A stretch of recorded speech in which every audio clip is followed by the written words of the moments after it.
Bienvenidas a esta transmisión donde vamos a estar haciendo un conversatorio sobre pigmentos naturales.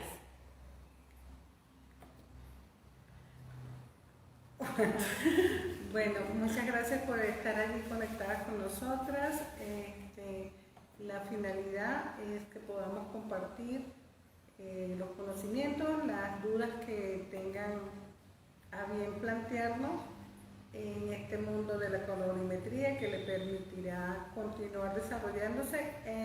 Aquellas que no han comenzado, pues dar ese paso de aprendizaje. Bueno, gracias, saludos a todas. Por favor, díganos si se escucha bien, si la señal está fluida. También de países nos escriben, nos saludan desde Luján, Argentina. Bueno, saludos acá desde Cali, Colombia. Hola. Yo soy Diana Marcano y Douglas Marcano. Entre las dos sostenemos lo que son las investigaciones y los cursos de Naru Nutricosmética. Así que les vamos a compartir parte de nuestra experiencia, de nuestro viaje por 8 países de Sudamérica, investigando los saberes ancestrales. Hoy específicamente vamos a estar hablando de los colores aplicados específicamente al maquillaje natural. ¿Sí? Saludos desde Ecuador, se escucha súper bien, maravilloso, gracias por estar allí. Bueno, nosotras tenemos varios puntos hoy a tratar que se fueron construyendo en base a las consultas que ustedes nos fueron haciendo tanto por la mensajería interna, las historias y los comentarios en las publicaciones, ¿sí? ¿Dónde está la chiquita? La chiquita anda por ahí jugando. Entonces vamos a empezar este conversatorio con una serie de conceptos. También tengan en cuenta que hoy estoy haciendo el conversatorio con mi madre porque había muchas preguntas que son bastante de composición elemental de los ingredientes que usamos, y mi madre Douglas, ella es químico de profesión. Entonces hoy vamos a tener clase de maquillaje, colorimetría y química aplicada. Espero que lo puedan disfrutar. Entonces, mami, vamos a empezar con dónde investigar de las plantas. ¿De acuerdo? ¿Qué tipo de plantas? ¿Cuáles podemos usar? Bueno, en principio cuando comenzamos en el proceso de extracción de colores, da así como mucha motivación, por ponerle un nombre, de querer extraer colores de todos lados, ¿sí? Pero hay un pequeño detalle: no necesariamente todos los pigmentos que se extraen son aptos para hacer maquillaje. Por el caso de una anécdota, hay flores que dan unos hermosísimos colores, pero las personas que las han estudiado saben que esa colorimetría tiende a ser tóxica y en algunos casos es venenosa. De tal manera que es importante que si quieren evaluar algún pigmento de alguna planta que ustedes no tengan respaldo de que si se puede usar o no en maquillaje, lo ideal es que consulten en los viveros cercanos a su localidad, con personas que trabajan con plantas, que asistan a las bibliotecas y consulten acerca de las propiedades que pueden tener estas plantas al momento que se dan color, puesto que hay algunas plantas o partes de las plantas que pueden servir para teñir telas, para teñir papeles, pero no para teñir ingredientes que usemos en la parte de lo que serían los labiales o los polvos faciales o las sombras para ojos. Entonces es sumamente importante que tengamos un conocimiento pleno de lo que queremos colocar en nuestra piel, y sobre todo la pregunta base es: ¿qué propiedades, aparte del color, voy a brindar a mi maquillaje al momento en que coloco ese colorante en un determinado cosmético? Exactamente, ¿sí? Entonces, porque el maquillaje nutricosmético se basa en salud. Entonces, en busca del color no podemos arriesgar esa salud, y es muy importante conectar con información para tener en cuenta lo siguiente, porque hay muchas plantas que se pueden usar en cosmética de piel del cuerpo, ¿sí? Pero hay otras que no se pueden utilizar por más aptas que sean para cosmética en el rostro, ¿sí? Recuerden que en el maquillaje nosotras estamos en el día a día expuestas al sol, a la luz. Hay plantas fotosensibles, hay plantas que no son aptas para pieles con rosácea, con esquema, con psoriasis.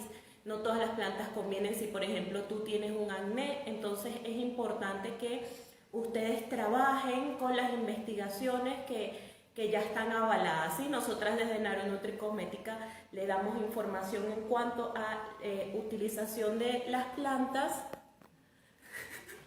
la utilización de las plantas aptas para el maquillaje, y como nosotras también habemos muchas otras colegas que estamos conectadas con este tipo de información que investigamos para que a ustedes se les haga mucho más sencillo el camino de la colorimetría.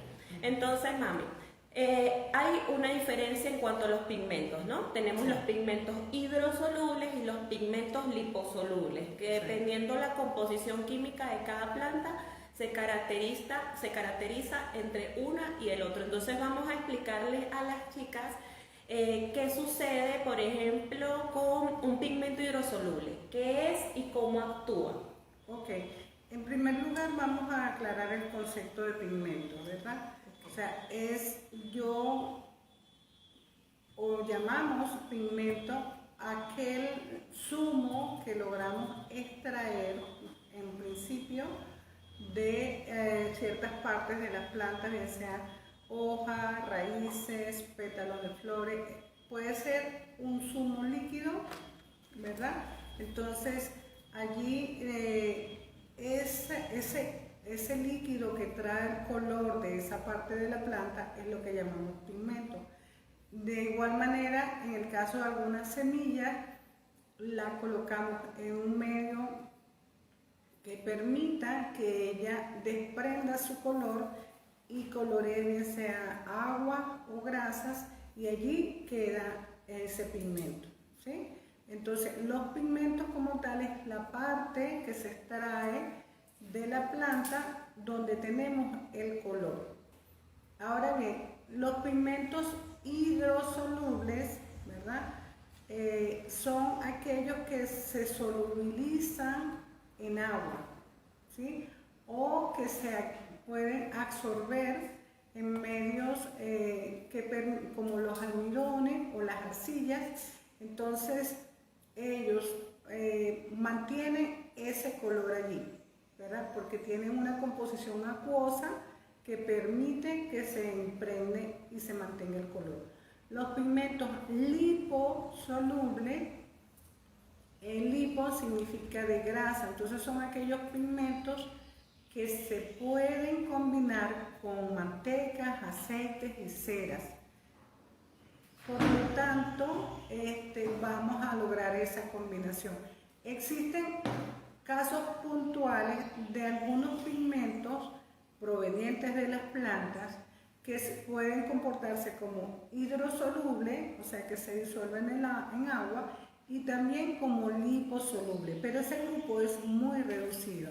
Básicamente se da en algunas semillas, ¿sí? Como el achiote o como el airambo, por ponerle estos ejemplos. Ahora bien, nosotras sabemos que no es tan sencillo mezclar agua y aceites, ¿sí? Entonces, igual sucede con los pigmentos. Los pigmentos hidrosolubles no van a colorear las grasas, más bien se van a separar.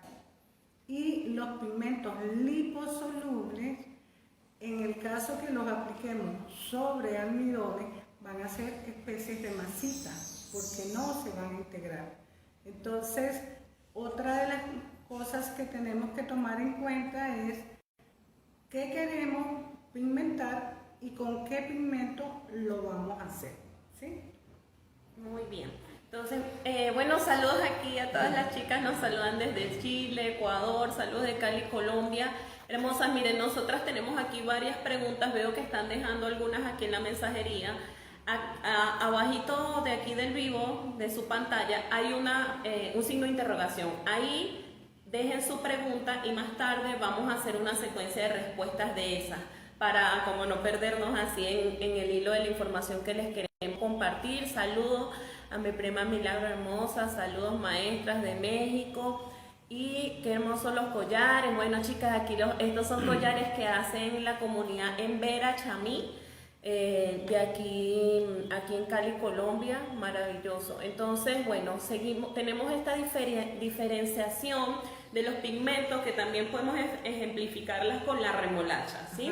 Entonces la remolacha es un pigmento hidrosoluble que nosotras podemos colorear arcillas, podemos colorear almidones y con él poder hacernos nuestros rubores, nuestras sombras, porque la composición de la remolacha es hidrosoluble. Si ella dentro de su fórmula tuviese una composición grasa, partículas de aceite, ella pudiera tenernos un labial y tuviéramos nuestro labial morado de remolacha. Pero ¿qué pasa? Este pigmento tiene un nivel de acidez, ¿no? Coméntale la parte de la acidez y cómo reacciona el hidrosoluble en las bases grasas. Exacto. Que son ácidas, ¿no? O sea, fíjense lo siguiente. Saludos por aquí voy a hacer un paréntesis, a las chicas de Perú, de Ecuador, de Bolivia, de Chile, de Salvador, las chicas de Argentina. Muchísimas gracias por estar allí, las chicas lindas de Colombia. Fíjense lo siguiente, hay una cosa que se llama el pH, o sea, potencial de hidrógeno. Entonces, para no hacer un poco más extensa la explicación, las grasas, como los aceites, las mantecas, ellos normalmente se le conoce con el nombre de ácidos grasos, ¿sí? Los ácidos suelen tener un pH por debajo de 7. La escala de pH o de potencial de hidrógeno en química va desde 1 hasta 14 y los valores neutros son 7. De 1 a 7 son los ácidos, de 7 a 14 son los básicos. El pH de la piel en promedio es de 5.5. ¿Por qué le digo estos números? Porque la mayoría de los colores están asociados también a los niveles de acidez. Aquí tenemos una laminita donde vemos que los tonos rojos tienden a ser a los pHs entre 2 y 5. Esta es una fotografía del proyecto de cómo tener pH a partir de la técnica de repollo morado, ¿verdad? Y también acá hice con papel de pH, que es un papel que se consigue a nivel industrial, y si se fijan, los colores en rojo son los valores hacia los niveles ácidos, y luego vienen los tonos naranja, y los tonos azules o verdes van hacia los tonos básicos, ¿sí? Entonces, las grasas con las que normalmente hacemos los labiales tienen un pH ácido. Ahora bien, yo puedo llegar hasta este rojo, pero este rojo me da un pH de 1 o de 2, ¿sí? Pero dije que la piel está en 5. Por debajo de allí podemos afectar la piel. Entonces, se podría manejar el concepto de los niveles de acidez que tienen las grasas. Entonces, normalmente voy a tener tonos naranja, tonos beige, ustedes no ven en los aceites, salvo el aceite de oliva, que suele ser verde, pero es su composición innata. Entonces, los aceites tienen un color propio, ¿sí? Entonces, bajar de forma natural hasta estos tonos, acidificando ciertas grasas, no es sano para la piel, ¿sí? Entonces, de igual manera, resulta que si yo quiero manejar pigmentos que sean de este color, por ejemplo azules, verdes, pero lo quiero poner en las grasas, no se va a quedar en el tiempo el color, en el mejor de los casos. ¿Por qué? Porque lo va a afectar el nivel de acidez que tienen los aceites, ¿sí? Entonces, eso es una de las cosas que a veces es importante que manejemos cuando, sobre todo en el caso particular de las sombras para ojos, que buscamos unos tonos como que azules, como que verdoso, violeta, fucsia, con pigmentos hidrosolubles. En primer lugar, no lo vamos a obtener porque ya dijimos que no se van a combinar de la mejor manera. Sombras grasas.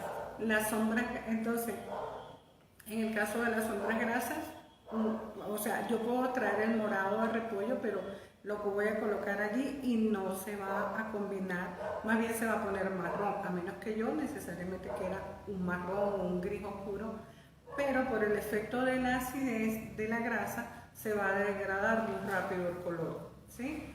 Entonces, es un poco de ver con qué pigmentos puedo obtener ciertos colores para las bases grasas y teniendo en cuenta que las bases grasas van a tener un pH ácido. Entonces hay que sumar esos dos parámetros, ¿sí? Entonces,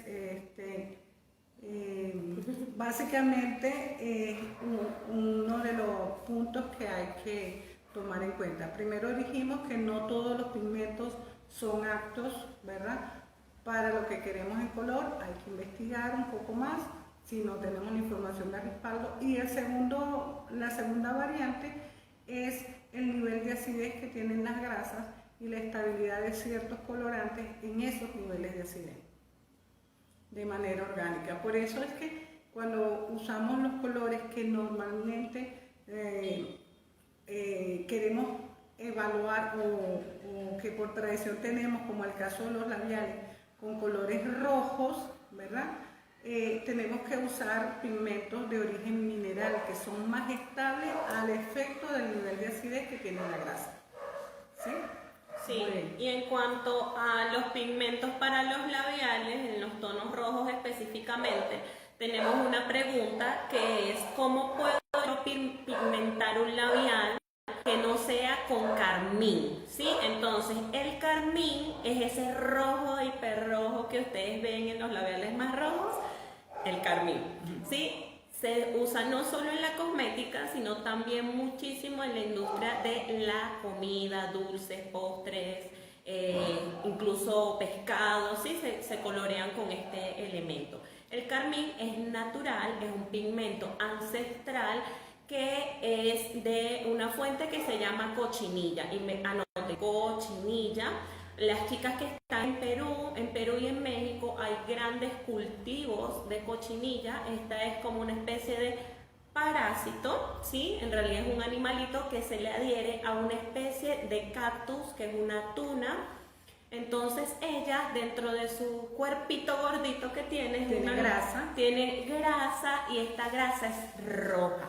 Entonces, apenas tú tocas este animal, él te tiñe de rojo. ¿Qué hace la industria? Bueno, los cosecha, los seca, los deshidrata, los pulverizan y es este pigmento rojo carmín.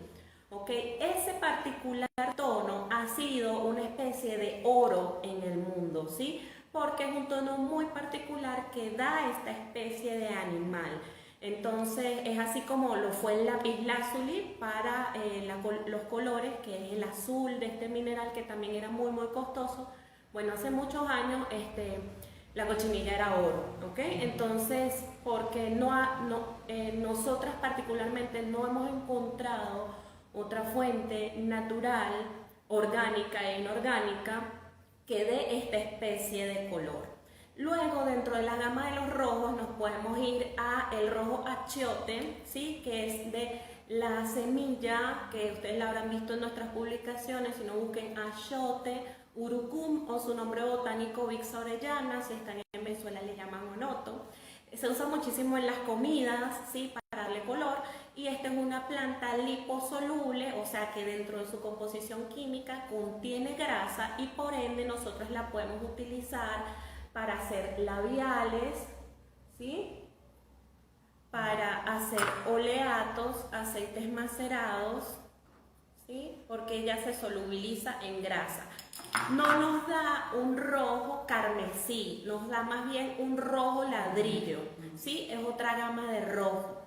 Después, dentro de los rojos tenemos los rojos que nos dan los minerales, es decir, la tierra, ¿no? Entonces, dentro de los rojos, y con esto también respondo otra pregunta que nos habían hecho, que era si se pueden utilizar las piedras de los ríos para sacar colores. Entonces, aquí nosotras somos piedrólogas,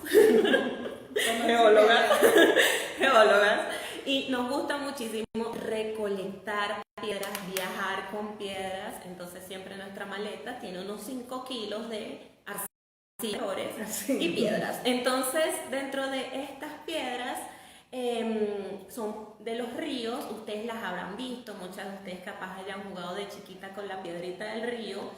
Y si nosotras nos vamos a la colorimetría ancestral, nuestros ancestros pintaban sus cuerpos con estos mismos pigmentos. ¿Qué es lo que se hace? ¿Qué es lo que tienen estas piedras que hacen que nos pinten? Pues una composición de óxidos de hierro. Entonces, aquí está, por ejemplo, esta es una piedrita que ya tú la ves en la tierra y es de este color, pero ya tú la empiezas a excavar y ella tiene este tono naranjo, ¿sí? Esta tiene óxido de hierro rojo. Esta, miren que ella es amarilla por dentro, óxido de hierro amarillo. Estas las trajimos del Amazonas, le pedimos permiso al bellísimo Mocoa en el Putumayo, y esta es ya más óxido de hierro negro, también así los carbones, después hay unas más brillantes. Ok, entonces, ¿qué nosotras hacemos con esto? Esto se humedece y uno lo raspa un poquito, ¿verdad? Y tú sacas color, ¿sí? Tú sacas un pigmento, que este es un pigmento liposoluble, ¿sí? Las arcillas, las tierras tienen propiedades, yo me lo voy a dejar aquí para que se seque un poquito, para que se vea más tarde. Tienen propiedades liposolubles, entonces la industria, ¿qué es lo que hace? Agarra estas piedras y las purifica, ¿sí? ¿Qué es lo que hace, madre querida? Cuenta esa parte de la purificación de estas piedras para obtener el producto final. Hay unas chicas que están solicitando invitación. No, eso es como que intentan como entrar para estar acá, pero... Ajá. Ok, no, fíjate, lo que normalmente se hace a nivel de procesamiento, como sucede con la mayoría de los elementos que vienen de la tierra, simplemente se extrae la piedra, se hace un proceso de molienda, se hace un proceso de tamizado para separar las partículas, y luego se hacen unos procesos de extracción, ¿sí? Donde se separan lo que es la parte de hierro con los otros elementos que realmente en ese proceso de producción no se requiere. Posteriormente, simplemente se someten a procesos de esterilización con vapor, ¿sí? Y luego se hace un segundo o hasta un tercer proceso de molienda. Esta piedra molida y procesada va a ir dependiendo a lo que se requiera a otras etapas más de esterilización. En el caso del óxido de hierro grado cosmético, lo que se hace es que el diámetro de partícula es mucho más pequeño que el óxido de hierro que se vende a nivel comercial para la construcción. Pues aproximadamente unos 0,3 milímetros, entre 0,3 y 10 máximo. ¿Por qué? Porque entre más finito sea el diámetro de partícula del óxido de hierro, va a tener una mejor adherencia, tanto en la grasa donde se combine, como en cualquier otro medio para hacer pigmentación de maquillaje. Entonces, a medida que lo pulverizan más pequeñito, también hacen como más procesos de purificación, y entonces es la diferencia entre un maquillaje un óxido de hierro grado cosmético y un óxido de hierro que puedes conseguir para uso general, ¿sí? Es el tamaño de partícula que te permite una mejor adherencia en la piel, pero el origen es el mismo. La piedra la extraen, la muelen, la limpian y dependiendo del diámetro de partícula, pues la comercializan. Exacto, entonces si se puede, básicamente es importante que ustedes tengan en cuenta que los óxidos de hierro son naturales, ¿sí? Porque a veces nos los preguntamos mucho. Ay, no, porque el nombre suena como súper raro, ¿no? Óxido de hierro y una, ay, no, ya, no es natural. Entonces, pero sí es tierra que nos permite utilizar en el cuerpo sin reacciones. Hay personas, pero son muy poquitas, que tienden a reaccionar a los óxidos de hierro. Les dan algunos brotecitos, pero básicamente son personas que tienen pieles muy delicadas o que a veces, ¿qué pasa? Queremos que algo pinte demasiado y le ponemos muchas cantidades, ¿sí? Entonces hay ciertas personas que les genera más que todo como un rosetoncito, pero son muy, muy pocas. También dentro... hay una pregunta ahí que circuló ahorita. Ya vamos a responder a eso. Sí. No, en la parte de los óxidos, ¿no? También de los óxidos. Okay. Sí, en la parte de los óxidos. Fíjense, un óxido es el hierro unido a un oxígeno. El agua es hidrógeno unido a un oxígeno, ¿sí? Entonces, pero el hecho de que yo diga óxido de hierro no quiere decir que todo lo que diga óxido sea lo mismo, ¿sí? Porque aquí la... Entonces, porque el óxido de zinc, ¿verdad? También es zinc con oxígeno, pero las propiedades son completamente diferentes entre un óxido de zinc y un óxido de hierro. El óxido de zinc tiene propiedades fungicidas, bactericidas, cicatrizantes, porque es las propiedades que te da el zinc, ¿verdad? En este caso son las propiedades que da el hierro, y también el óxido de hierro es diferente al óxido de cromo. Claro, aquí dice, compré óxido de hierro y se les pifió un óxido de cromo. ¿Hace mal? Es que el óxido de cromo tiene propiedades completamente distintas al hierro. En algunos casos el cromo es un poco más, si bien es cierto, da color, pero tiende a ser más reactivo en algunas pieles, entonces no te recomiendo usarlo. Sí se usa óxido de cromo para pinturas, pero de carros, de muebles, pero no lo usamos en el área de maquillaje.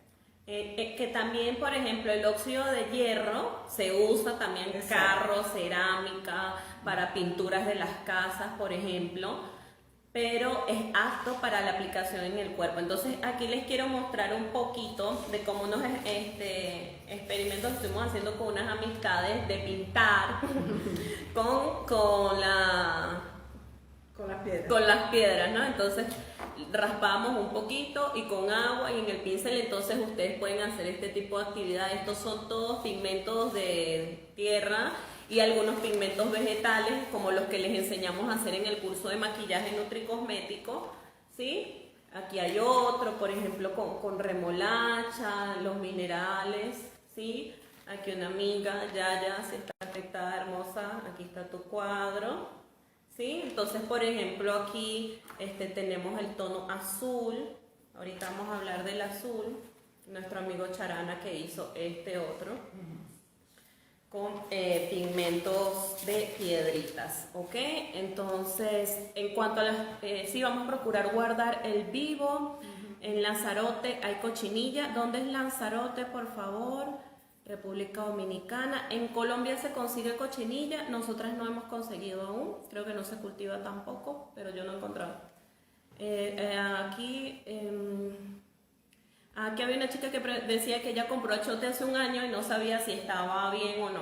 Esa es una semilla que dura un montón y si tú la tienes en un frasco de vidrio está bien. La única manera de que se te dañe es que tú abras el frasco y esté con polillas o algo así. Pero si no tiene polillas o un polvito así marroncito, que lo hacen esas polillas que se meten en las semillas, los gorgojos que también se llaman, todo lo que come granos. Si tú ves que tu semilla no está así y está el rojo intacto, normalmente en el frasco se conserva mucho tiempo. ¿Sí? Nunca había visto piedra de río ese color. Si es que diferentes países tienen diferentes colores, incluso en el mismo país hay un montón de colores. ¿sí? Yo les recomiendo que busquen en Google Cerro de 7 colores en Perú y en Argentina, ¿sí? Súper interesante que puedan verlo. Ok. Qué belleza. Gracias, chicas. Los beneficios que tiene la piel, los pigmentos minerales. Los pigmentos minerales básicamente trabajan mucho a nivel de astringentes, ¿sí? Sí. Son como, por eso estos pigmentos se adhieren más, se conservan por más tiempo en la piel y también son remineralizadores que ayudan a la producción de nuevas células. Pero básicamente lo importante es que nosotras entendamos que la base del maquillaje tiene que ser alimento, por ejemplo, que usamos manteca de cacao, aceite de coco, cera, y porcentaje de pigmento siempre es menos del 0.5%, o sea, es del 1 a un 5% como mucho. El peso total de la fórmula son los pigmentos. Ay, madre, mira, una de las preguntas súper interesantes que está aquí y nos la recuerdan allá, que es las micas. Hablemos de las micas. Cuéntanos qué son las micas. Bueno, así como los óxidos de hierro, ¿verdad? Están incrustados en las piedras, las micas también son piedras, también es tierra, ¿sí? Hay algunos lugares de Sudamérica donde las micas están en cantidades en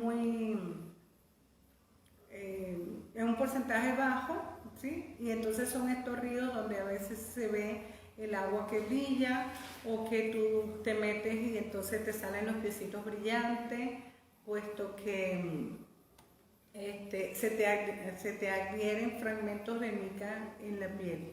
Sin embargo, hay otros lugares, por ejemplo como en la India, que hay zonas que son netamente de mica, ¿sí? Entonces se extrae la piedra de la superficie de la tierra, pues la venden y la pasan a un proceso de molienda, de tamizado y de clasificación por color. Y luego la esterilizan con vapor de agua, prácticamente el mismo proceso. ¿Cuál es la diferencia entre las micas y los óxidos de hierro? Aparte del costo, ¿sí? Está el hecho de que las micas normalmente dan brillo, ¿sí? Tienden a dar estos tonos plateados, dorados, y la mica también tiene la cualidad de ser un mineral más moldeable. Donde hay mica, en maquillaje, en celulares, en piezas de los carros, en muchísimos elementos que usamos en el día a día. En las pinturas también hay mica, ¿sí? Entonces hago esta salvedad porque a veces dice, pues es que yo no uso la mica en el labial, porque bueno, hay toda una serie de procesos sociales en la extracción de la mica, pero tenemos celulares y resulta que los celulares también usan mica, para que los circuitos sean más pequeños y toda una serie de formulaciones en la estructura. Entonces, algunas micas en particular tienden a colorear de manera semejante al óxido de hierro, pero sin embargo hay otras que no brindan color, ¿verdad? Brindan más brillo que color. Allí la opción es que hagas una evaluación de qué es lo que quieres, el tono que quieres, y puedes hacer combinaciones de micas y óxido de hierro. Pero reitero, una de las cosas que tienes que tomar en cuenta es el factor costo de una mica, ¿sí? En algunos lugares es un poquito ponderado el costo de la mica en función del óxido de hierro, porque suele ser un material importado. Claro, suele ser un material importado a pesar de que hay micas nacionales. Los mayores productores de mica son de la India, ¿sí? Las traen de allá, se van directamente a Estados Unidos, donde más que todo las purifican y las distribuyen para el mundo. Entonces aquí hay otra pregunta que es, ¿usan algo para neutralizar los compuestos ácidos? ¿Usan algo para neutralizar los compuestos ácidos? Es que, por ejemplo, no usamos neutralizantes de compuestos ácidos. ¿Por qué? porque el nivel de acidez de las aceites y las mantecas están a los niveles que puede tolerar la piel. Entonces, tratamos de colorear de manera natural, ¿sí?, con ingredientes que no bajen el nivel de acidez de las grasas y las mantecas. Por eso fue que al principio hice la salvedad de que quizás en algunos procesos pueden acidificar para forzar a que se obtengan ese tipo de colores, pero eso requiere una precaución muy importante. Le voy a poner el ejemplo. ¿Saben estos labiales que a veces son unos colores muy intensos, muy rojos, muy morados, que luego te lo colocas en los labios y al día siguiente la piel comienza a desprenderse, se te salen los pellejitos? Eso es porque, por un lado, el colorante reseca en extremo la piel, tiene una adherencia, sobre todo se da con los labiales de 24 horas, 48 horas, ¿verdad? Porque entra dentro de absorbe toda la grasa y entra dentro de la capa de piel. Y otro de los factores es que para obtener esos colores tienes que acidificar para llegar a esas escalas, ¿no? Y en el momento que acidificas, pues sí, pues vas a tener la boca del color que en principio se te ofrece, pero luego tienes las lesiones posteriores a ese proceso. Entonces, como somos partidarios de que el maquillaje es salud, pues tenemos que entender que a veces hay que buscar un balance entre lo que se quiere y lo que conviene.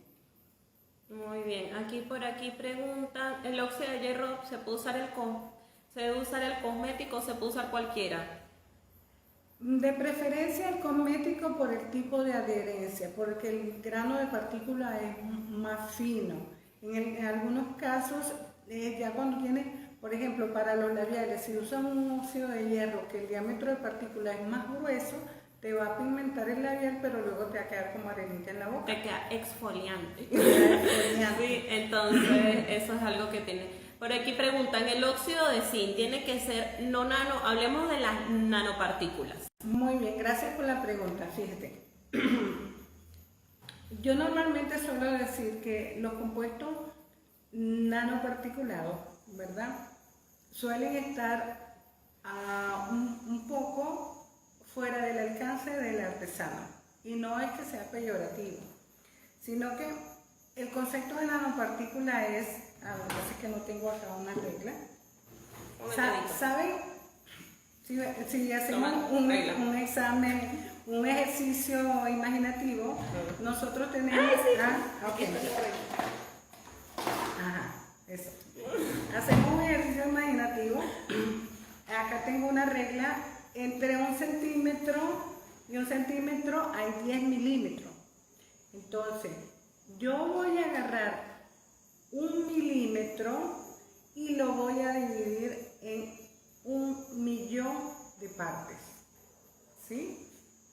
Eso es un nanoparticulado. O sea, tomar el tamaño de 1 milímetro y dividirlo en 1.000.000 de partes. Es la manera más sencilla que consigo para explicar un nanoparticulado. Entonces, la partícula de un compuesto nanoparticulado está en esa proporción, ¿sí? Por lo tanto, la mayoría de los óxidos de zinc que están disponibles en farmacias, distribuidoras de insumos, no son nanoparticulados. ¿Por qué? Porque ese proceso de división de la partícula y formulación a esos niveles se hace en la industria cosmética, ¿sí? Porque tienen las máquinas, porque tienen los recursos. Entonces, existe, teniendo en claro lo que significa el óxido de zinc normal y el óxido de zinc nanoparticulado, es como, o sea, este que nosotros conseguimos a nivel industrial. Este es el óxido de zinc, para las que no los conocen, es un polvito blanco. Para que sea nanoparticulado, es tan, pero tan pequeño, ¿verdad?, que no es visible al ojo. El caso de los bloqueadores solares, que los tradicionales, pues tú te pones el bloqueador y quedas blanco, ¿sí? Tipo maquillaje, cuando te pones mucho. Y los bloqueadores solares, que son nanoparticulados, tienen óxido de zinc, pero la partícula es tan pequeñita, ¿verdad?, que no es visible al ojo. Entonces, hay toda una serie de planteamientos acerca de que si entra torrente sanguíneo, que atraviesa la piel. Yo como químico pues tengo mi teoría de que los elementos, no importa cómo tú distribuyas la estructura molecular, van a ser siempre los mismos con las mismas propiedades. Porque entonces si yo logro nanoparticularizar las grasas, entonces yo las voy a lograr que ellas se integren al agua, se puedan mezclar de una manera que no sea visible, pero no se integran. Entonces, chicas, esas son mis dos aportes, ¿no? Son mis dos visiones, respeto los criterios de cada una, pero una articulado a nivel, así que uno va a la botica y compra 10 gramos, es muy costoso. Entonces, y para las que no sabían, por ejemplo, hay información que el óxido de zinc puede ser tóxico al organismo, ¿sí? Entonces, donde se dice que el nanoparticulado es más tóxico porque es más fácil que la partícula la consuma por la nariz, por la boca. Pero tengan en cuenta que los niveles de toxicidad son en consumos demasiado grandes. Incluso los estudios corroboran que las personas que realmente se han intoxicado por óxido de zinc son personas que trabajan en fábricas de óxido de zinc. Incluso el óxido de zinc, al ser un poderosísimo astringente, es lo que se utiliza para las pomadas de las colas de los bebés. Entonces, el óxido de zinc también, como se coloca en el protector solar, tiene esta acción que es muy importante nosotras poder aplicarla en nuestro maquillaje. No quiere decir que el maquillaje es un protector solar básicamente en sí, pero sí es un maquillaje que va a tener cierto nivel de factor protección solar. Entonces, aquí hay otra pregunta. ¿Se puede hacer maquillaje sólido con pigmentos hidrosolubles? Tú puedes hacer maquillaje sólido con pigmentos hidrosolubles. Lo que pasa es que los maquillajes sólidos son básicamente grasas, ¿sí? Para hacer un maquillaje sólido tú necesitas aceite, manteca y cera. Todos son altamente ácidos, entonces lo que van a hacer es oxidar este pigmento que tú le agregues. Entonces yo vengo y quiero hacer mi labial sólido con un pigmento que extraje de remolacha, hermoso, divino, violeta. ¿Qué va a pasar él cuando se combina a las grasas? Él se va a transformar en un pegote marrón, ¿sí? Entonces el color se va a degradar y además que no se va a integrar de manera homogénea y fluida en su maquillaje, ¿sí? Ok, aquí también decían que si es natural es bueno, ojito por ahí, porque a veces no todo porque salga de una planta es bueno, ni es bueno para todas las personas, ni es bueno para todas las pieles. Ni es bueno para todas las pieles. Reiteramos, si ustedes quieren investigar de alguna planta en su localidad, lo cual nos parece súper interesante porque es fundamental que nosotras reivindiquemos los saberes de nuestra tierra, trabajemos con las plantas nativas, que ese conocimiento se aflore, porque con el maquillaje nosotros lo que estamos haciendo, recuerden chicas, es recordar. Esta información ya está en nuestra mente, en nuestro corazón, en nuestra vida, y lo que estamos haciendo es recordar, porque esto es un conocimiento ancestral, esto no es algo que nos inventamos mi mamá y yo porque nos pareció chévere, no, es algo que nos conectó demasiado, nos apasiona, y ella como químico ha ayudado a que también muchos de estos saberes que hemos recolectado así en comunidades, en el de boca a boca, se materialicen a través de la investigación. Ustedes también lo que pueden hacer es, mira, yo tengo esta plantita que es roja, como nos dicen a veces las alumnas por las asesorías, ay no, es que había una plantita que yo me pintaba con mi prima cuando éramos chiquitas, pero yo vivo en Guagualito, en un país que, bueno, nosotros no hemos tenido la oportunidad de investigar, ¿sí? Entonces, ¿qué hacemos? Te damos herramientas. En nuestro curso nosotras te colocamos la parte de las herramientas. En el curso de maquillaje tienes las muchísimas plantas que ya nosotros hemos investigado que están en todos los países, ¿sí? Eso es muy importante, son plantas que están en todos lados y hay una sección bien chiquitita de plantas exóticas que están en ciertos países, pero la mayoría trabajamos con lo que puedes encontrar en toda América y parte del África, o sea, hay muchos que están ahí en esa investigación general. Pero también te damos estas características que son esa planta que tú quieres investigar para tu maquillaje, tú debes ir con ella, una fotografía.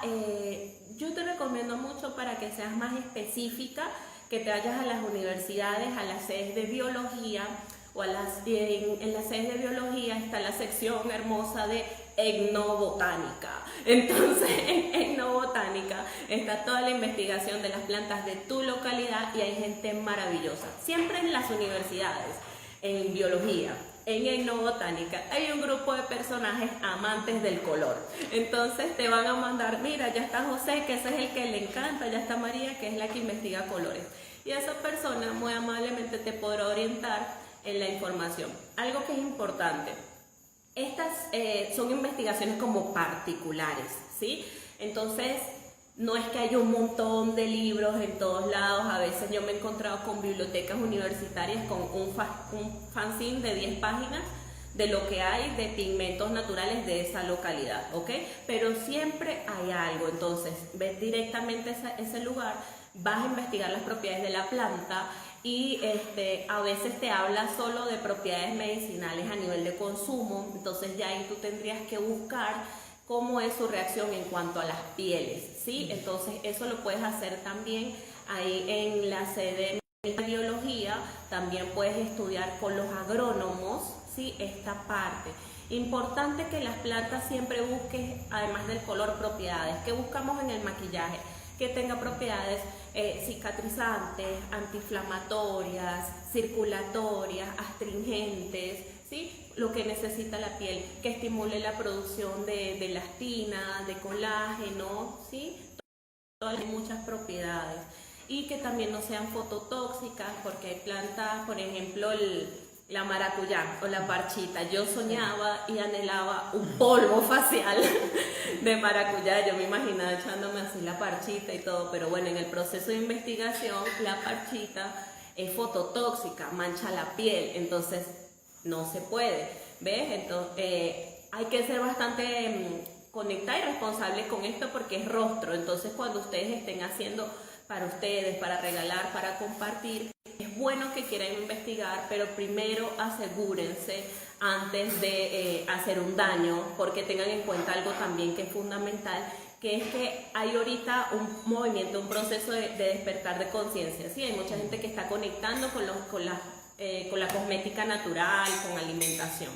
Entonces nosotras como formuladoras de cosmética tenemos que ser cuidadosas, porque a veces si hacemos algo que le hace mal a una persona en la piel, ya a veces la gente como que dice, ah no, la cosmética natural, eso todo es malo, eso me sacó un poco de ronchas en la cara. Entonces siempre fórmense, inviertan en su formación, inviertan en su estudio, tiempo, dinero, energía, y no se frustren. A veces una se frustra y dice no, capaz no, pero tengan en cuenta que si a ustedes les está llamando la atención esta información, es porque es algo importante y que es muy bonito que lo puedan llevar a cabo.